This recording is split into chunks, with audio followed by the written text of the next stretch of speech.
महाराष्ट्राचा इतिहास लिहिला तो कोणी आयरा गेलेला नव्हे.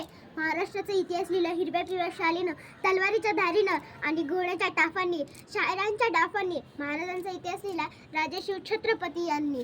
राजेशिव छत्रपती यांनी मुजरा त्या रयतेच्या राजाला, त्या रयतेच्या राजाला ज्याचे अथंग सागर समान आहे, ज्याचे छत्र म्हणजे आभाळाचा सन्मान, ज्याचे छत्र म्हणजे आभाळाचा सन्मान. काळीच ते सह्याद्री, काळीच ते सह्याद्री, ज्याला शंभूचा अभिमान, ज्याला शंभूचा अभिमान.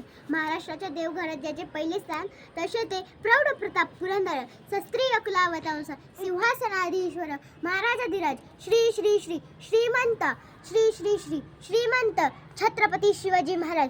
बंदुकीच्या जोरावर आणि हंटराच्या धाकावर मी अनेकांना जगताना पाहिले. बंदुकीच्या जोरावर आणि हंटराच्या धाकावर मी अनेकांना जगताना पाहिले. पण बंदुकीच्या जोराशिवाय आणि हंटराच्या धाकाशिवाय जगायला शिकवणारा मी फक्त एकच वाघ बघितलाय, तो म्हणजे शिवाजी महाराज.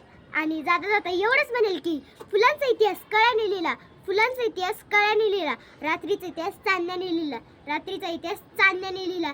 आजही आम्ही स्वाभिमानाने जगतो कारण की आमचा इतिहास राजेशिव छत्रपती यांनी लिहिला. जय भवानी, जय शिवाजी.